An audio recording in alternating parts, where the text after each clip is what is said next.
네, 저희들이 이제 2주 동안 그 고린도전서 이제 1장부터 8장까지 말씀을 같이 나누었습니다. 그래서 우리가 계속 좀 반복을 했지만 우리 1장부터 이제 3장까지는 이제 이 고린도 교회에 그 4개의 파당이 생겼습니다.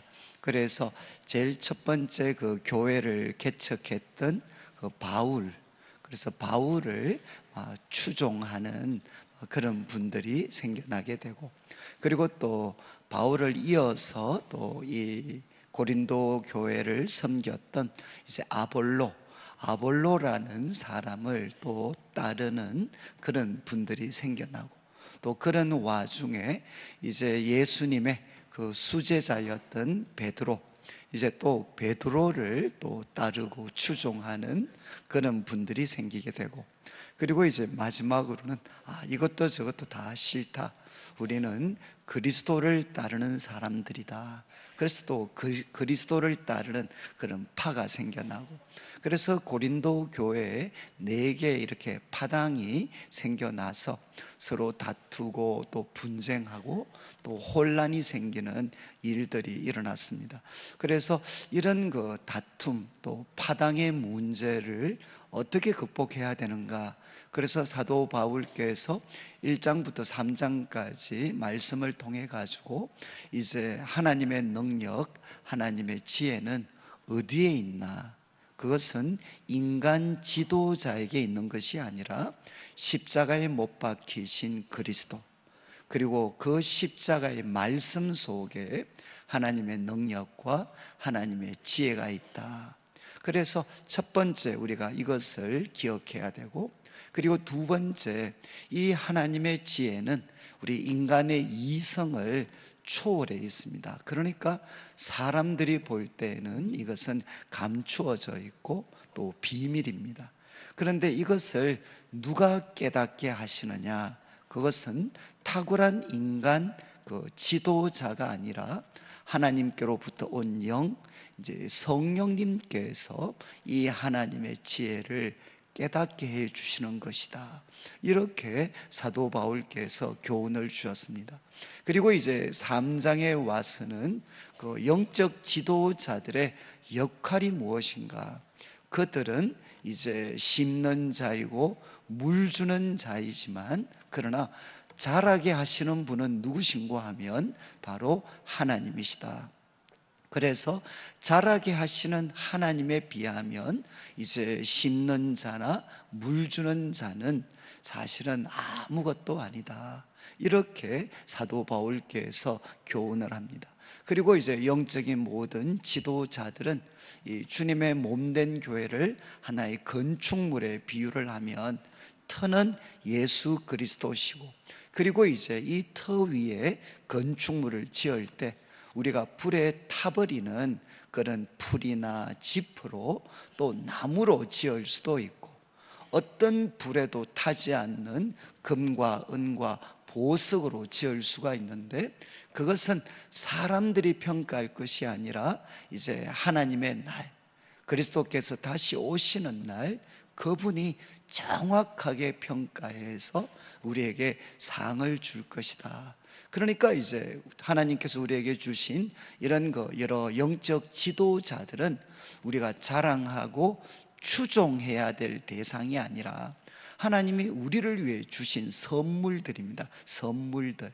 그러니까 아볼로에게 배울 거는 아볼로에게 잘 배우고, 또 바울에게 배울 것이 있다면 바울에게 잘 배우고, 그래서 이 모든 것들을 우리들의 것으로 습득해서 하나님께 영광이 되고, 또 하나님께 귀한 열매 맺는 삶을 우리 성도들은 살아가야 된다. 그래서 이제 1장부터 3장까지 말씀을 통해 우리가 기억해야 될 3가지 사실을 사도 바울이 교훈을 하셨습니다. 그런 다음 이제 4장에 와서는 이제 사도 바울 자신의 이야기를 하면서 자기는 누군가 하면 이제 그리스도의 일꾼이다. 그리고 하나님의 비밀을 맡은 자다. 그리고 맡은 자들에게 요구되어지는 것은 무엇인고 하면 바로 충성이다. 그리고 사도 바울은 항상 무엇을 의식하면서 살아갔는가?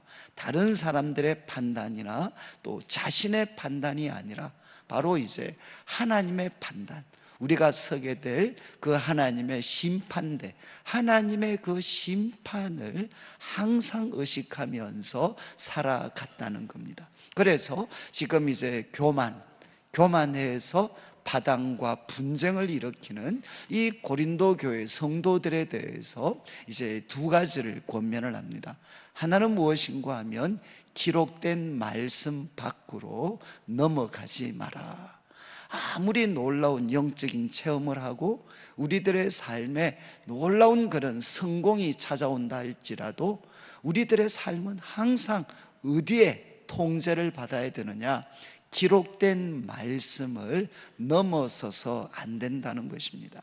그리고 이제 참된 성도, 참된 지도자의 표시는 무엇인가 하면 그것은 성공의 흔적이 아니라 이제 십자가의 흔적이 참된 성도, 참된 지도자의 하나의 표식이 된다.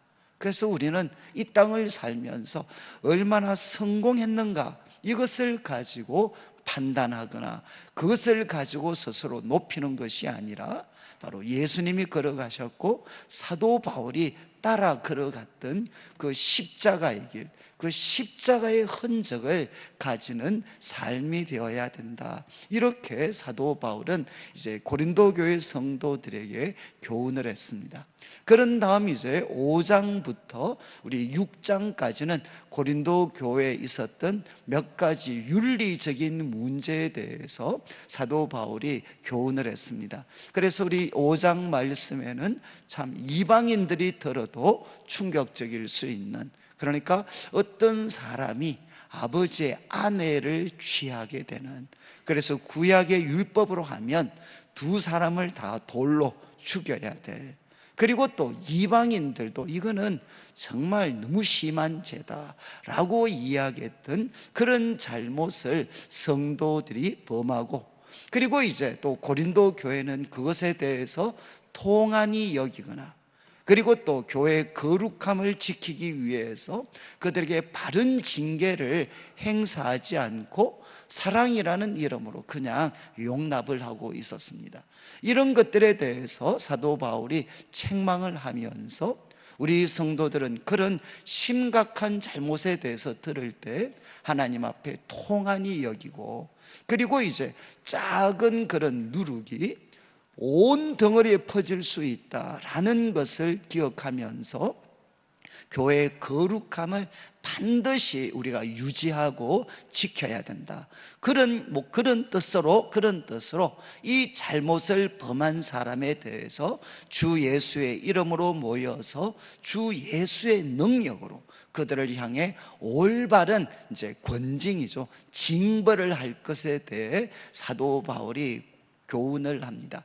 그래서 이 말씀을 통해 교회는 끊임없이 이 묵은 누룩에 도전을 받게 되는데 그 도전에 맞서서 교회는 거룩함을 지켜야 되고, 그리고 이제 성도들은 마치 그 구약의 성도들이 출애굽을 했을 때 누룩 없는 떡으로 일주일에 무교절을 지켰던 것처럼 이제 우리는 어린 양 예수 그리스도의 피로 새로운 출애굽을 경험한 사람들이기 때문에 이제는 먹는 떡이 아니라 순전함과 그리고 진실함의 그 삶, 그 순전하고 진실한 그 삶으로 이 구원받은 은혜를 정말 축제처럼 누리는 사람이 되어야 된다. 이렇게 5장에서 교훈을 했습니다.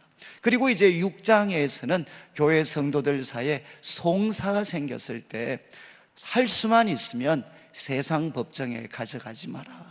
교회에 지혜로운 자들을 세워서 바로 성도들은 예수님과 함께 천사와 세상을 심판할 수 있는 그런 영광스러운 존재이니까 교회 속에 지혜로운 자를 세워서 그 문제들을 잘 해결할 것에 대해서 사도 바울이 교훈을 합니다. 그리고 6장 후반부에는 한 번 더 이제 이 음행의 문제에 대한 이야기를 하면서 모든 것이 가하다. 예수님 믿었고 우리는 과거, 현재, 미래 모든 죄를 다 용서받았으니까 모든 것이 가하다, 이렇게 고린도 교회 성도들 중에는 주장을 하면서 자신의 육체적인 이 방임을 아주 막 자랑스럽게 생각하는 이런 사람들이 있었습니다. 그런데 사도 바울은 이야기합니다. 모든 것이 가하지만 유익한 것은 아니다. 그래서 우리 하나님께서는 우리들의 몸을 정말 예수님 다시 오실 때 몸의 몸도 우리 예수님은 살리시죠. 우리 하나님은 우리들이 가지고 있는 이 몸으로 하는 행동을 너무나도 귀하게 여기시니까 우리 성도들은 어떻게 살아야 되느냐? 이 몸으로 하는 모든 행동을 통해서 하나님께 영광을 돌리는 거룩한 삶을 살아야 된다, 이렇게 도전을 했습니다. 그리고 이제 7장에 있는 말씀을 통해서는 결혼과 관련된 여러 가지 경우들, 여러 가지 케이스들에 대해서 구체적인 권면을 주면서 두 가지를 결국 교훈했는데, 우리가 부르심을 받았을 때, 우리가 참 우리 하나님으로부터 예수님을 믿는 자로 부르심을 받았을 때, 그때 우리들의 형편과 상황이 어떠하든지 그 자리에 머물러 있으라. 그 자리에 머물러 있고, 그런데 그 자리에 머물러 있되 하나님과 함께 머물러 있고, 그 가운데 하나님의 계명과 뜻을 발견해서 하나님의 뜻을 실천하는 그런 우리 성도들의 삶이 되어야 된다. 그리고 이제 또 하나는 결혼과 관련된 많은 교훈을 주면서 결국 결혼도, 이 땅의 모든 희노애락도, 그리고 우리가 물질을 가지고 살아가는 것도 다 유한하고 일시적인 것이기 때문에 거기에 모든 마음을 쏟아붓지 말고 흐트러짐이 없이 나누어지지 않는, 흐트러지지 않는 마음으로 주님을 사랑하고 섬길 것에 대해서, 그래서 독신으로 있든 아니면 가정을 가지고 있든 믿는 배우자와 살든 그렇지 못한 배우자와 살든 정말 흐트러짐이 없이 주님을 섬기는 사람이 될 수 있도록 우리가 노력하고 도전할 것에 대해서 사도 바울이 교훈을 하셨습니다. 이제 오늘 살피는 이 8장은 사실 8장부터 이제 11장까지, 8장부터 시작을 해서 10장까지가 이제 우상 제물에 대해서 이제 교훈하고 있는 말씀입니다. 3장을 할애해서 우상 제물에 대해서 사도 바울께서 교훈을 하고 있는데, 저희들이 이제 이번에는 8장만 다루고 우리가 9장부터는 우리가 가을 특별 새벽 기도회 때 좀 우리가 다루려고 합니다. 그렇지만 이제 8장 1절 우리가 보시는데, 제가 드린 유인물을 먼저 한번 좀 보시고 제가 8장을 좀 설명을 드리겠습니다. 이제 1절에 보면 우상의 제물에 우리가 다 지식이 있는 줄 안다, 이렇게 표현을 했습니다. 그러니까 지금 이제 이슈가 되는 게 뭔고 하면 우상의 제물에 대한 것입니다. 근데 제가 이제 준비한 것에 보면 이렇게 되어 있죠. 고대 헬라 그의 도시, 고대 헬라의 도시의 경우는 시장에서 이렇게 유통되는 고기들이 있습니다. 시장에서 유통되는 고기는 거의 이방 종교 제사에 바쳐졌던, 그러니까 신전에 바쳐졌던 고기였습니다. 그때는 우리가 일반인들이 도축을 할 수가 없었습니다. 그러니까 이제는 결국 그 시장에 유통되는 고기는 그 이방 이제 종교 제사에 신전에 바쳐졌던 고기였습니다. 그러니까 이제 유대인들은 우상 제물을 접촉하거나 그리고 또 먹는 것, 그리고 이방인의 집에 초대받아 식사하는 것까지도 이제 그 구약을 기초로 해서 살고 있었던 유대인들은 철저하게 금하고 있었습니다. 그러니까 이제 그 당시 유대교는 우상 제물을 접촉하거나 먹거나 그리고 이방인의 집에 초대받아 식사하는 것까지 다 금하고 있었습니다. 그런데 이제 고린도 교회의 성도들은 다 유대인들이 아니고 이방인들이죠. 이방인들이었는데 이제 사도 바울을 통해서 예수 그리스도의 복음을 받아들이고 이제 하나님의 백성이 됐습니다. 그러니까 이제 이 고린도 성도들은 이제 혼란이 어떻게 도대체 해야 되나, 그들은 이방인으로 있다가 예수님을 믿게 됐는데 그 후에 이제 아직도 하나님을 믿지 않는 이교인 친척들 그리고 친구들의 초대를 받게 됩니다. 그리고 또 이제 시장에서 고기를 사서 먹을 때 어떻게 해야 되는가. 그러니까 이거는 우리 한국 사람들은, 성도들은 뭐 웬만큼 이해를 하시죠. 왜냐하면 특별히 우리 경상도 지역 같으면 굉장히 이제 이 제사 문제가 온 우리들의 삶에 정말 밀접하게 그리고 아주 깊이 이 관련이 되어 있습니다. 그래서 우리 제사 문제를 어떻게 하느냐에 따라서 우리들의 모든 가족들과의 관계, 그리고 또 세상 사람들과의 관계, 이런 것들이 이 제사 문제를 통해서 결정이 되고 때로는 갈등이 생기고 이런 경우들이 많이 있죠. 그러니까 이제 이 고린도 교회 성도들도 바로 그런 겁니다. 이교인 그런 친척들, 친구들이 초청을 하면 우리 같으면 이제 제삿날이 됐는데 가야 되나 말아야 되나, 이런 것부터 시작해서, 그래서 가지 않으면 어떻게 됩니까? 이제 가족들과 단절되게 되고, 그리고 또 그 사람들로부터 많은 경우에 이제 아주 부정적인 그런 이야기들을 듣게 됩니다.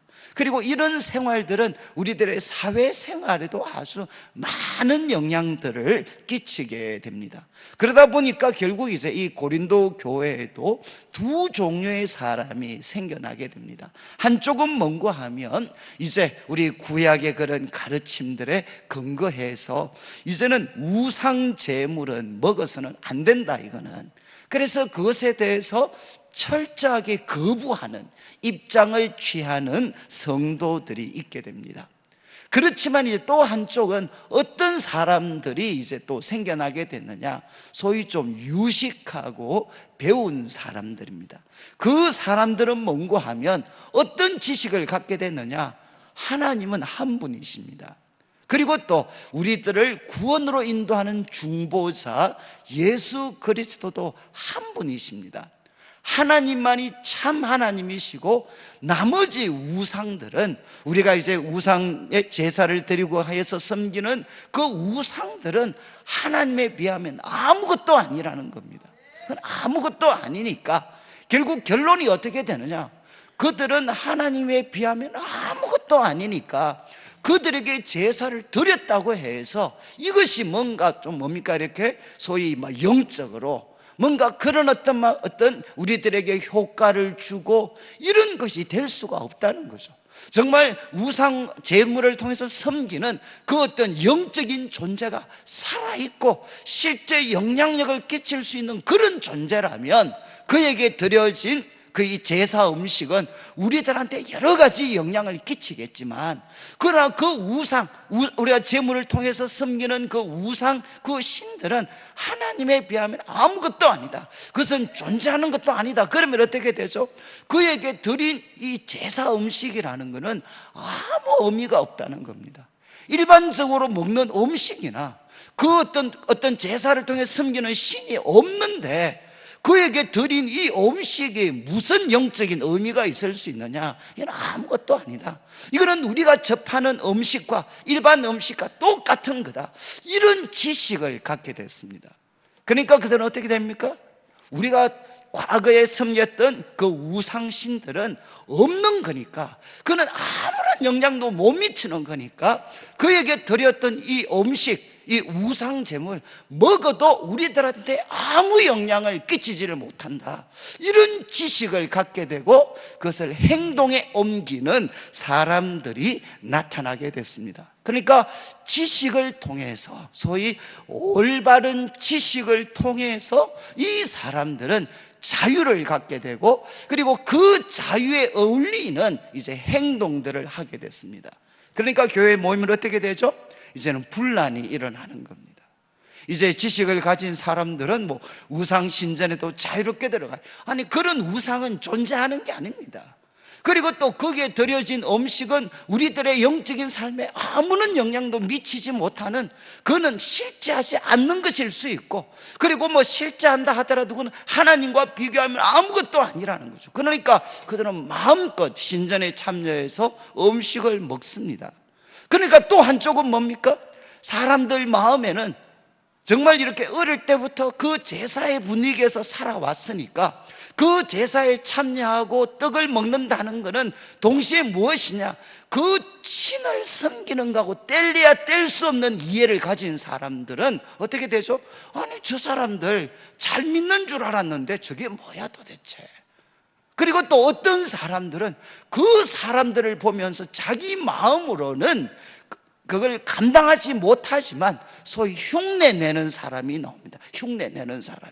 자기 마음으로는 이거 먹으면 이거는 우상을 섬기는 거하고 똑같은데, 지금 신앙이 좋고 뭔가 있어 보이는 사람들이 자유롭게 먹으니까 자기도 그런 사람 행세를 하기 위해서 먹게 되는 거죠. 그러니까 어떻게 되느냐? 양심이 감당을 못하니까 하나님과 멀어지게 되는 겁니다. 이런 일들이 고린도 교회 속에 생겨나게 됐습니다. 그래서 이제 1절부터 교훈을 하는데, 이 1절부터 지금 제가 드렸던 이 말씀 1절부터 3절까지는 우리 성도님들이 꼭 좀 기억하시면 좋겠는데, 우상의 제물에 대하여는 우리가 다 지식이 있는 줄 아나니, 이 구절을 외우셔야 돼. 지식은 교만하게, 지식은 사람을 교만하게 하고 사랑은 덕을 세웁니다. 여러분, 이거 꼭 기억하셔야 돼요. 지식은 사람을 교만하게 하고, 그리고 사랑은 덕을 세웁니다.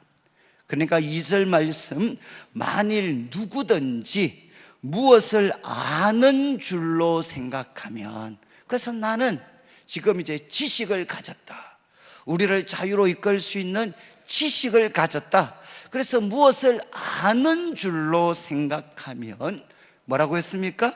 아직도 마땅히 알 것을 알지 못하는 것이다. 여러분, 내가 뭔가 안다고 생각하면 아직 마땅히 알 것을 알지 못하는 거다. 왜? 여러분, 그 지식은 반드시 무엇의 통제를 받아야 되느냐? 사랑의 통제를 받아야 된다는 겁니다. 그런데 이 사랑의 통제 없이 그냥 지식만 갖게 되면 아직은 우리가 마땅히 아는 것이 아니라는 겁니다. 그리고 3절 말씀에 또 누구든지 하나님을 사랑하면 그 사람은 하나님도 알아주시느니라. 여러분, 하나님이 알아주시는 사람은 어떤 사람이죠? 하나님이 알아주시는 사람은 소위 지식을 가진 사람이 아니라 하나님을 사랑하는 사람을 하나님은 알아주신다는 겁니다. 여러분, 지식을 가진, 하나님에 대한 지식을 가진 사람을 하나님이 알아주시는 게 아니라 하나님을 사랑하는 사람, 그리고 그 하나님을 사랑하는 마음을 가지고 성도들과 우리 이웃을 사랑하는 사람을 하나님이 알아주신다는 겁니다. 그리고 이제 4절부터 시작을 해서 6절까지는 지금 고린도 교회에 지금 뭔가 지식이 있다는 사람들하고, 그리고 사도 바울이 같이 공유하는 지식의 내용입니다. 그러니까 지금 고린도 교회 성도들 중에 뭔가 지식이 있다고 자랑하는 사람들이 믿고 그리고 아는 지식이 있습니다. 그런데 그 지식에 대해서 사도 바울도 전적으로 동의를 합니다. 그래서 4절 보십시오. 그러므로 우리의 재물을 먹는 일에 대해서 우리가 우상은 세상에 아무것도 아니다. 여러분, 우상은 그는 아무것도 아니다. 그리고 또한 하나님은 한 분밖에 없는 줄 우리가 안다. 여러분, 우상은 그것은 세상에 아무것도 아니고, 그리고 하나님은 한 분밖에 계시지 않습니다. 그리고 5절 말씀, 비록 하늘에나 땅에나 신이라 불리는 자가 있지만, 많은 신과 많은 주가 있지만, 그러나 6절 뭐라고 했습니까? 우리에게는 한 하나님 아버지가 계신다. 여러분, 많은 신, 많은 땅과 하늘에 많은 신, 많은 주가 있다고 하지만, 그러나 지금 한 하나님만 계시는데, 그분이 뭔가 하면 만물이 그에게서 났습니다. 그분은 창조주시죠. 그리고 또 이제 우리도 그를 위하여 있습니다. 이거는 뭔가 하면 모든 만물의 목적이 되는 존재입니다. 하나님은 누구신가 하면 만물의 근원이 되시고 돌아가야 될 목적이 되는 분이십니다. 그러니까 그분으로부터 만물이 났고, 그 만물은 하나님께로 돌아갈 겁니다. 그리고 또 한 주 예수 그리스도께서 계신다. 한 하나님이 계시고, 그리고 한 주님이 계시는데, 그 주님은 누군가 하면 만물이 그로 말미암고, 여러분이 이제 우리나라 말에는 좀 헷갈리실 텐데, 영어로 보면 하나님 아버지에게 적용된 만물이 그에게서 났다는 것은 from him입니다. from him. 그로부터 났고, 그런데 예수님에게 적용되어진 만물이 그로 말미암고, 이는 through him입니다. through him. 바로 그분을 통해서 하나님께서는 바로 이 창조, 하나님 만드신 이 세계 매개가 되시는 분이시다. 그분을 통해서 세상은 움직여지고 있습니다. 그래서 그분으로 말미암고 우리도 그로 말미암아 있습니다.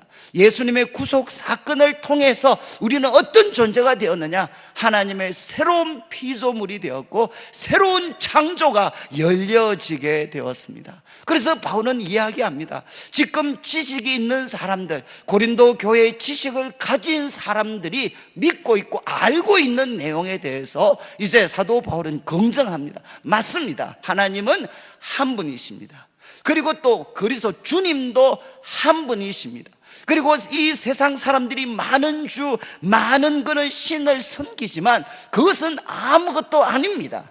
이것에 대해서 지금 고린도 교회 지식 있는 사람들도 갖고 있었고, 그리고 사도 바울도 여기에 동의를 하게 됩니다. 자, 그런데 이제 7절 말씀부터는 바로 이 지식이 사랑으로 이렇게 통제받지 않으면 어떻게 되느냐? 하나님과 사람들에게 유익이 되기보다는 오히려 고통과 아픔을 줄 수가 있다는 것입니다. 이 지식이, 지금 사도 바울도 동의했던 이 귀한 생명의 지식이 어떻게 될 수 있느냐? 사랑으로 통제되지 않으면 이것은 파괴적으로 사용될 수가 있다는 것입니다. 여러분, 이거를 정말 우리가 잘 기억해야 됩니다. 그래서 7절 말씀, 그러나 이 지식은 모든 사람에게 있는 것이 아니므로 어떤 이들은 지금까지 우상에 대한 습관이 있습니다. 지금 어떤 이들은 이제 믿음이 약한 사람들이죠. 그리고 또 어떤 지금 지식이 있다고 자랑하는 사람들, 그 사람들에 비하면 아마 지적으로 조금 이렇게 부족하게 보일 수도 있습니다. 그래서 그 사람들은 지금까지 조상적부터 우상에 대한 습관을 갖고 있었기 때문에 지금 우상의 제물, 이 제물을 지식 있는 자는 아무것도 아니라고 하지만 지금 믿음이 어린 사람은 이게 아무것도 아닌 것이 아니고 이거는 우상에게 드려진 것이고 이것을 먹는 것은 우상을 섬기는 일에 내가 참여하는 것이다. 그런 마음을 가지고 있는 믿음이 약한 사람들이 있다는 거죠. 그래서 7절 마지막, 우상에 대한 습관이 있어서 우상의 제물로 알고 먹기 때문에 어떤 결과가 생기느냐? 그들의 믿음이 약하여지고 그리고 그들의 양심이 더러워진다는 것입니다. 약한 양심이 더럽혀져 버린다는 겁니다. 왜? 지금 지식이 있는 사람들이 하는 행동을 보니까 뭔가 좀 있어 보이잖아요. 말도 행동도 너무 있어 보이니까 믿음이 약한 사람들이 따라하다가, 그런데 그들의 내면의 양심은 이 우상 제물 먹는 것은 뭔가 하면 우상을 섬기는 거하고 똑같은 행위로 받아들이니까 그들의 양심이, 이 약한 양심이 다 더럽혀져 버립니다. 그러면서 이제 8절에 사도 바울이 이야기합니다. 음식은 우리를 하나님 앞에 내세우지 못합니다. 여러분, 음식은 우리를 하나님 앞에 내세우지를 못합니다. 우리가 먹지 않는다고 해서 더 못 사는 것도 아니고, 먹는다고 해서 더 잘 사는 것도 아니다. 여러분, 음식은 하나님과 우리 사이에 어떤 결정적인 영향도 미치는 것이 아니라는 겁니다. 이해하시겠죠? 음식은 우리가 먹는다고 해서 하나님 앞에 더 좋게 보이는 것도 아니고, 먹지 않는다고 해서 하나님이 보실 때 더 문제 있는 사람처럼 여겨지고 그런 것이 아니라는 거죠. 음식은 하나님과 우리와의 관계에서 아무런 영향을 주지를 못합니다. 그런데 9절을 보시죠. 그러니까 이제 너희의 그 자유가 믿음이 약한 자들에게 걸려 넘어지게 하는 것이 되지 않도록, 걸림돌이 되지 않도록 해라. 너희의 자유가 믿음이 약한 사람들에게 걸림돌이 되게 하는 그런 행동이 되지 않도록 조심해라. 그래서 10절에 예를 듭니다. 지식 있는 너가 우상의 집에 앉아 먹는 것을 누구든지 봅니다. 그러니까 지금 지식 있는 자는, 아니 우상은 없는 겁니다. 그러니까 그 집에 앉아 있는 거나 아니면 밖에 다른 우상이 아닌 일반 집에 앉아 있는 거나 지식 있는 자에게는 똑같아. 그래서 거기에 앉아 있는 걸 보면, 그러나 믿음이 약한 사람들은 어떻게 됩니까? 우상이 있는 그 우상의 집에 있다는 것이 뭐죠? 그 자체가 우상을 섬기는 겁니다. 그리고 또 그 우상의 재물을 먹는 것은 뭐냐? 우상을 섬기는 일에 함께 동참하는 겁니다. 그런데 마음은, 지금 양심은 그런데 지금 지식 있는 자가 신앙이 좋다고 내가 생각했던 분이 자유롭게 먹으니까 이제는 따라 먹게 되는 거죠. 우상의 재물을 따라 먹게 됩니다. 그래서 11절에 어떤 결과가 생기느냐? 그러면 너의 지식으로 그 믿음이 약한 자가 어떻게 된다는 겁니까? 멸망하게 된다. 여러분, 지금 지식이 있는 사람은 얼마든지 그거를 감당하고 누릴 수가 있지만, 그것을 보고 따라했던 믿음이 약한 사람들에게는 그 똑같은 행동이 뭐가 되느냐? 독약이 될 수가 있다는 것입니다. 그러면서 이제 12절에 11절 마지막에 그 사람은 누군가 하면, 아직 믿음이 부족하고 또 지식이 부족한 것 같지만 그리스도께서 위하여 죽으신 형제다. 형제.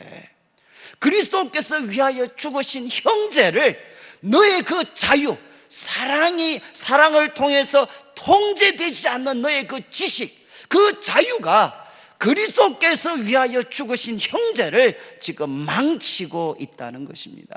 그래서 12절, 이같이 너희가 형제에게 죄를 지어 그 약한 양심을 상하게 하면, 그 약한 양심을 상하게 만들면 뭐라고 했습니까? 곧 그리스도에게 죄를 짓는 것이다. 그것은 형제를 망치는 정도가 아니고 그것은 그리스도에게 죄를 짓는 것이다. 그래서 사도 바울의 고백적인 선언이 나옵니다. 그러므로 만일 음식이 내 형제를 실족하게 한다면, 나는 지금 고린도 교회 성도들 중에 지식 있는 자가 가지고 있는 그 지식을 사도 바울이 다 갖고 있습니다. 다 갖고 있지만 정말 내가 우상의 집에서 그 우상 제물을 먹는 행동을 보고 믿음이 약한 사람이 혹시 한 명이라도 넘어지는 일이 생길 그런 가능성이 있다면 나는 영원히 고기를 먹지 않을 거다. 그리고 나는 내 형제를 실족하지 않게 할 것이다. 이렇게 사도 바울은 고백을 합니다. 여러분 이제 오늘 말씀을 통해서 결국 우리가 결론적인 교훈이 뭔가 하면 시간이 그렇게 많지 않으니까요. 결론적인 교훈은 뭔가 하면 여러분 고린도 교회에도 누가 문제를 일으켰죠? 믿음이 어리고 소위 믿음이 어리고 약하고 그리고 또 충분한 지식이 이렇게 좀 이렇게 있는 사람이 아니죠. 정말 믿음이 약하고 부족하고 좀 지식도 좀 부족하고 이런 분들이 문제를 일으킨 게 아닙니다. 소위 지식이 있다고 하는 사람들, 지식이 있다고 하는 사람들이 바로 교회에 문제를 일으켰다는 것입니다. 저는 제가 이게 조금 어떨지 모르겠는데 저는 여러분 우리 성도님들이 저를 보실 때 좀 어떤 사람으로 보이실지 모르겠어요. 저는 이제 그 고등학교를 졸업할 때까지는 정말 교회에서 삐딱한 사람이었습니다. 그리고 대학교 때도 저는 정말 교회에서 삐딱한 사람이었고요. 그리고 저는 이제 소위 좀 이렇게 좀 똘똘하다 배웠다 그러면 그걸 뭐처럼 생각했느냐, 교회를 좋은 마음으로 보지 않고 뭔가 이렇게 남들 눈에는 감추어져 있는 이런 어떤 잘못들을 통찰해내는 이런 비판적인 그런 지식인, 이런 비판적인 사람으로 살아가는 게 마치 이렇게 신앙이 좋은 것처럼 생각했던 그런 사람 중에 저는 한 사람이었습니다. 그리고 제가 이제 1980년대 대학을 다녔기 때문에 그때 우리 시대 청년들의 하나의 청년들이 되고 싶었던 모습은 뭐였는가 하면 비판적 지식인이었습니다. 이게 저희들이 대학을 다닐 때 하나의 모토 중에 하나였습니다. 있는 걸 그냥 그대로 보지 않고 뭔가 그것을 비판적으로 볼 수 있는 그런 지식인이 되는 것, 그게 이제 저희들 시대에는 참 이렇게 청년들이 꿈꿨던 모습 중에 하나였습니다. 그래서 저는 교회에 대해서 언제나 삐딱하고 그리고 뭔가 냉소적이고 그리고 이제 뭔가 눈에 보이는 그 배후에 숨겨져 있는 이런 어둠의 부분들을 뭔가 발견하고 지적하고 이런 어떤 성향의 사람이었습니다. 그래서 저는 고등학교 때까지도 참 이렇게 교회 생활이 너무 어려웠습니다. 그래서 이제 특별히 교역자분들이 하시는 거를 보면 모든 게 정말 아는 것도 없는데 모든 게 못마땅했어요. 모든 게. 그래서 이제 어떤 우리 목회자들이 와서 설교하면 찬양할 때까지는 열심히 찬양하다가 설교하러 딱 올라오시면 바로 저로 자가지고 그래서 설교 끝나야 눈을 뜨는 저는 이제 그런 사람이었어요. 그러다가 이제 참 이렇게 고등학교를 졸업하고 대학을 이제 가야 되는데 그때 그때 이제 우리 청년들 우리 그 집회가 있어가지고 한번 집회를 갔는데 그때 이제 제가 참 존경했던 그런 참 목사님께서 이제 부흥회 강사로 오셨어요. 우리 이제 그 소위 청소년들 집회 강사로 오셨습니다. 그런데 그 목사님께서 이제 설교를 마치시고 갑자기 이런 말씀을 하셨어요. 혹시 여러분들 중에 기도의 제목이 있는 사람이 있으면 설교 마치고 이제 내가 기다릴 테니까 앞에 나와서 쭉 있으면 그러면 자기가 기도를 해주겠다. 기도 받고 싶은 제목이 있으면 기다리면 한 사람씩 내가 기도를 해주겠다. 그렇게 말씀을 하셨어요. 그래서 제가 참 이게 우리 성도님도 그러시잖아요. 목회자들과의 이런 어떤 마음이 삐뚤어져 있으면 너무너무 힘이 듭니다. 교회 열성당원이지만 이 목회자들과 지도자들과 뭔가 삐뚤어져 있습니다. 그래서 마음이 너무 힘들어서 제가 이제 기다렸어요. 그래서 제가 제 차례가 됐습니다. 그래서 그 목사님이 저한테 학생, 낯선 교회였지만 학생 뭘 위해서 기도해 줄까 이렇게 이야기하셨어요. 그때 제가 했던 말이 목사님 저는 우리 목사님 얼굴 보기가 너무 싫습니다. 제가 그렇게 말씀을 드렸어요. 저는 너무너무 힘이 듭니다. 그렇게 이야기하면서 제가 만약에 목사님인데 만약에 고등부 졸업한 애가 와가지고 저한테 기도 제목이 뭐야? 그랬는데 목사님 얼굴이 보기가 싫습니다. 그랬으면 제가 한번 집어갔을 것 같아요. 그렇지 않겠어요? 네가 뭐 한다고 지금. 그런데 그때 그 목사님이 저를 위해서 기도를 해주셨는데 저는 그 기도가 저를 살렸다고 해도 과언이 아닙니다. 그때 그 목사님이 저한테 아주 짧은 기도를 해주셨어요. 하나님, 이 학생에게 비판할 수 있는 지식을 주셔서 감사합니다. 하나님 그 지식에 사랑을 더해 주십시오. 정말 짧은 기도였어요. 근데 지금 제가 무려 지금 한 35년이 지났는데도 아직도 이 기도문을 제가 외우고 있습니다. 하나님, 비판할 수 있는 지식을 주신 것 감사합니다. 거기에 사랑이 더해지게 해 주십시오. 와, 정말 제가 막 가슴이 막 뭉클했어요. 그리고 이것은 제가 청년기를 보낼 때 하나의 제 삶의 모토와 같았어요. 하나님, 저에게 비판할 수 있는 지식을 주신 것 감사합니다. 그러나 이거 있는 그대로 사용하면 남도 죽이고 교회도 힘들게 만들고 내 삶도 망칠 수 있습니다. 하나님, 이 지식에 사랑을 더할 수 있도록 하나님 저를 도와주십시오. 이거는 제가 대학 시절, 그래서 무엇인가 안다고 생각하면 아직 모르는 줄로 알아라. 뭔가 아직도 부족한 것이 있다는 것 알아라. 그런데 제가 그 기도를 제가 잊지 못했는데 이 말씀 보다 보니까 그게 우리 그 목사님의 영감에서 나온 게 아니고 성경에 있는 말이었어요. 그러면 제가 그때 그렇게 감동할 필요가 없었는데 성경에 다 있는 거를, 아니, 지식은 사람을 교만하게 하고 사랑은 덕을 세운, 성경에 나와 있는 이거를 목사님이 인용하셔서 저한테 적용시켜 준 건데, 저는 마치 막 엄청난 하나님의 계시처럼 그 제목을 받아들였어요. 자, 왜 말씀을 드리느냐? 저는 정말 우리 한국 교회를 바라보고 또 청년 시기를 보내면서, 여러분, 저는 우리가 특별히 새벽기도 이렇게 하잖아요. 제일 큰 목적 중에 하나가 뭔가 하면 우리가 바로 알아야 된다. 바로, 특별히 하나님 말씀에 대해서 바로 알아야 된다. 여러분, 이거는 아무리 강조해도 이거는 부족함이 없습니다. 정말 우리 성도들은 하나님에 대해서, 하나님의 법에 대해서, 말씀에 대해서 우리는 바로 알아야 돼요.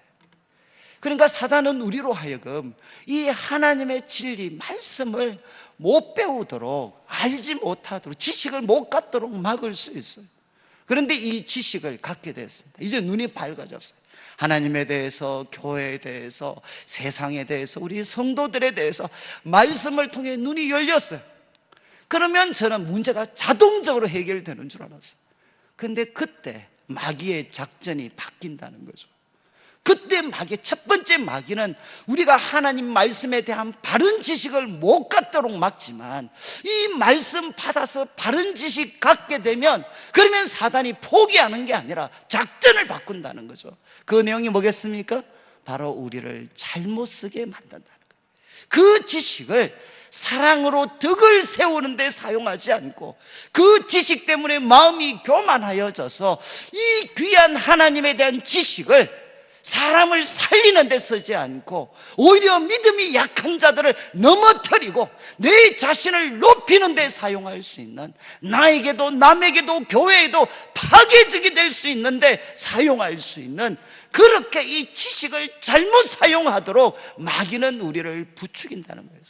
그래서 저는 정말 청년 시기를 보내면서 가장 제 내면의 격렬한 투쟁이 이거였어요. 하나님, 저에게 바른 지식을 갖게 해 주십시오. 하나님에 대해서, 하나님의 법에 대해서 바른 지식을 갖게 해 주십시오. 그리고 첫 번째는 이 기도였고, 두 번째는 무엇이었느냐? 하나님, 이 지식 때문에 내 마음이 교만해지고 믿음이 약한 자를 판단하고 정죄하고 넘어뜨리는 사람이 아니라, 하나님, 바로 이 지식에 사랑을 더할 수 있는 은혜를 주십시오. 하나님께 영광이 되고 정말 다른 사람들을 잘 배려하고, 그리고 다른 사람들을 세워주고 격려하고 살릴 수 있는 사랑을 위해서 이 지식이 잘 사용될 수 있도록 해 주십시오. 저는 이것이 제가 청년 시기, 지금도 어쩌면 겪고 있는 내면의 가장 강렬한 투쟁이 바로 이것입니다. 사람은 놀라운 지식을 알고 나면 자기도 알지 못하는 사이에 마음이 높아지고, 그리고 교회도 세상도 이 참된 지식을 갖고 있는 나를 중심으로, 내 뜻대로, 내 방법대로 움직여져야 된다라는 생각들을 우리는 가질 수 있어요. 이거는 하나님으로부터 난 게 아닙니다. 이것을 깨트릴 수 있는 유일한 힘은 무엇이냐? 주님의 십자가를 바라보는 것이죠. 주님은 모든 것을 알고 계시지만 그분은 자기의 움직임대로 우리를 다 맞추신 분이 아니고 그분은 모든 것을 알고 계시는 주님께서 십자가에 피 흘려 죽으셨습니다. 우리 모두를 살리기 위해서 그 지식을 사랑을 위해서 사용하셨죠. 헌신과 희생, 누구한테 맞추셨느냐? 우리가 하나님께 맞춘 게 아니라 하나님이 우리를 맞추셨어요. 하나님이 세상을 이처럼 사랑하사 독생자를 우리에게 주신 것이죠. 여러분, 한국교회 수많은 다툼과 문제를 일으키는 사람은 누구냐? 여러분, 지식이 있는 사람들입니다. 한편으로는 지식이 없어서 망하는 일이 생기고, 한쪽은 지식을 가진 사람들이 교만해져서 다른 사람을 향해 공격적이고 판단하고 정죄해서 또 교회를 갈갈이 찢어놓는 이런 일들이 한국교회 속에 다 일어나는 거죠. 여러분, 이 말씀이 우리에게 도전을 합니다. 여러분, 우리 성도들에게는 앞으로 우리 내일교회가, 그리고 우리 성도님들이 정말 우리 교회를 넘어서서 이 대구 땅과 민족과 열방을 섬길 수 있는 하나님의 사람이 되려면 우리에겐 두 가지가 다 같이 필요해. 하나는 무엇이냐? 하나님에 대한, 하나님 말씀에 대한 바른 지식과 이해가 필요합니다. 그렇지만 두 번째는 무엇이냐? 그 지식에 바로 사랑을 더해서, 여러분, 이 지식이 사랑으로 통제를 받아서 사람들을 꺾어놓고 공동체를 갈라지게 하고 사람들 마음을 상하게 하고 망하게 하는 지식이 아니라 바로 사람들을 살리고 격려하고 세워줘서 이 어두운 땅에 하나님이 원하시는 성령 안에서 의와 평강과 그리고 기쁨의 그 하나님 나라를 이 땅 가운데서, 교회 가운데에서 만들어 가야 된다는 거죠. 혹시 저는 우리 성도님들이 두 가지 다 기도하셨으면 좋겠어요. 하나님, 제가 말씀을 공부합니다. 저한테 이제 더 이상 이런 이야기 하시면 안 돼요. 목사님, 저에게 은사는 무엇이냐? 들을 때는 좋은데 나가면 다 잊어버립니다. 저에게는 이런 하나님 은사를 주셔서 들을 때마다 새롭습니다. 과거에는 제가 기쁨으로 받았는데 이제는 제가 짝대기를 하나씩 들고 다니면 한 방씩 딱딱 때릴까 싶어요. 복습하시면 되지. 그렇지 않아요? 다카무라상, 이거는 여러분 자연적인 은사가 아니고, 하나님이 주신 은사가 아니고, 죄송합니다, 여러분이 게을러서 일어나는 일이죠. 말씀을 배우고 이것이 이렇게 귀한 건 줄 알았으면 그거 묵상하고 빨간불 치고 외우고 막 이렇게 해서 내 것으로 만들어야 되지. 언제까지? 콩나물 보십시오, 물 쫙쫙 빠져나가죠. 쑥쑥합니다. 이제 이런 이야기 그만하셔야 돼요.